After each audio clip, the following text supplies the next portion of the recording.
ئاڵۆزوێژی و وڕێنەکانی کاربەدەستانی ڕەژیم لە پەیوەند لەگەڵ بزووسنەوەی خوێندکاریدا. سەعدوڵڵا نەسیری سەرۆکی زانکۆی شەریف بە ئاماژەکردن بە بەڕێوەچوونی کۆبوونەوە ناڕزایەتیەکانی خوێندکارانی ئەم زانکۆیە لەم ڕۆژانەی دواییدا وتوویەتی ڕەنگە خوێندکارانی خەتاکار بنێرن بۆ مشاورە یان بۆ لای ڕەوان پزیشک، لەبەر ئەوەی کە قەرار نییە ئەمنیەتی 20,000 خوێندکار بە خاتری ئەم ژمارەکەمە بخەینە مەترسیەوە. ئەگەر کەسێکی نەفامی لەم جۆرە لە حکوومەتی ئیسلامیدا سەرۆکی یەکێک لە زانکۆ خاوەن ئاعتبارەکانی ئێرانە بەم شێوەیە قسە بکات، دەکرێت چ چاوەڕوانیەکمان لە نوێنەران و وەزیرە نەزان، ئاخووندە کۆنەپەرست و خورافیەکان هەبێت.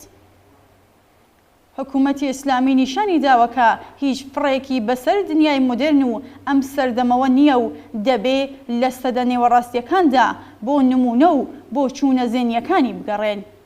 حکوومەتێک کە هەژاری بە تەواوەتی و گرانی و بێکاری و جەهالەت و خورافە، ئەشکەنجە و ئیعدام، دەستدرێژی و منداڵ کوشتن لە گرنگترین دەستکەوتەکانیەتی نەیارەنی خۆی بە کەسانێک پێناسە دەکات کە نەخۆشی دەرونین. بەڵام وڕێنەکردنی ئەم پاسارە کە کراوەتە سەرۆکی زانکۆ بەگشتی لە نەزانی ئەوەوە سەبارەت بە دەرکی مەسایلی سیاسی و کۆمەڵایەتی سەرچاوە ناگرێت. لە ڕاستیدا ئەو گیرەخۆرێکە کە چاوی بڕیوەتە زاری ئەربابەکەی. قسەکانی ئەو تکراری قسەکانی ڕێبەرەکەی خامنەییەکە لەم ڕۆژەنەدا بە بۆنەی جۆرا و جۆر لە پەیوەند لەگەڵ بزووسنەوەی خەڵکی ئێران لە دژی کۆماری ئیسلامی کردوونی. داستانی کۆماری ئیسلامی و ڕێبەران و کاربەدەستانی تکراربوونەوەی داستانی چارەنووسی هەموو دیکتاتۆرەکانی دنیایە. دیکتاتۆرەکان لە تەوەهمات و گومانەکانی خۆیاندا دەژین و کۆمەڵێک چاپلوس و گوێ لە مستی وەک ئەم سەرۆکەی زانکۆی شەریف لە دەوری خۆیان کۆ دەکەنەوە. لە دنیای واقعیدا سەرۆکی زانکۆی شەریف دەزانێت کە بە ملیۆن کەس لە ژنان و پیاوانی وڵات لەگەڵ حکوومەتی ئیسلامیدا ناکۆکن. کەسێک کە ئەم ڕاستیە ڕوون و ئاشکرایە نابینێ دەبێ بچێت بۆ لای ڕەوان پزیشک. لە پلەی یەکەمدا خامنەئی و سەرۆک کۆمارەکەی کە قاتڵێکی پیشەیە ئیمام جومعەکان و بەشێکی زۆر لە بەرپرسانی ئەمنیەتی نظامی و ئیداری کۆماری ئیسلامین کە ناتوانن هەست بە ئاراستەی حتمی چارەنووسیان بکەن پێویستە ببرێن بۆ لای ڕەوان پزیشک.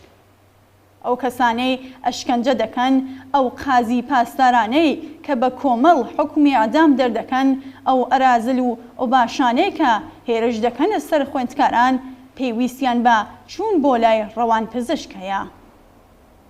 بەڵام قسەکانی زولفی گوڵ وەزیری عولوم و ئاموزشی باڵا دەری دەخات کە ترس و نیگەرانی ئەوان لە گەشە و هەڵدانی بزووسنەوەی خوێندکاری گەلێک جددیتر لەوەیە کە خوێندکارانی شۆڕەشگەر بە نەخۆشی دەرونی بناسێنن. ئەو لە وتوێژ لەگەڵ سایتی حکوومەتی ئسناب نیوز دەڵێ قەرارەکە دەفتەرێک لە هەر زانکۆیەک بۆ نوێنەری هێزە چەکدارەکان بکرێتەوە. کاری ئەم دەفتەرە بە دوادا چوون بۆ ئەو قەرار و تەفاهم نامانەیە کە بەرپرسانی زانکۆکان لەگەڵ هێزە نەزامیەکان واژۆیان کردووە.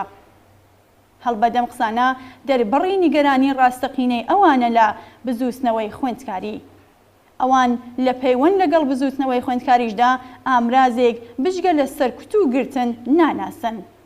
بەڵام بە پادگانیکردنی زانکۆش دەردی کۆماری ئیسلامی لە پەیوەند لەگەڵ بزووسنەوەی خوێندکاریدا دەوا ناکات.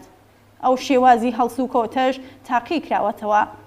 دامەزراندنی ئوستاد بەسیجی بە ئەمنیەتیکردنی مدیریەتی زانکۆکان و دانانی کەسانی جێگەی متمانەی ڕژیم و ناردنی تاقمێکی زۆر لە کەسانی سەربەدام و دەستگا نظامی و ئەمنیەتیەکان، جێگیرکردنی تەلەبە و دروستکردنی شۆرای ئیسلامی، گشت ئەم سیاسەتانیان تاقی کردووەتەوە و ئاکامەکەشیان ئەمڕۆ لە ئاخێزی شۆڕەشگەرانەی زانکۆکانی ئێراندا بینیوەتەوە. ئەو ڕۆژە زۆر دوور نییە کە ئەم جنایەتکارانە لە دادگاکانی خەڵکیدا وەڵام دەرەوەی دەمشڕی و سوکایەتیەکانیان بن بە خەڵکی ئازادی خواز.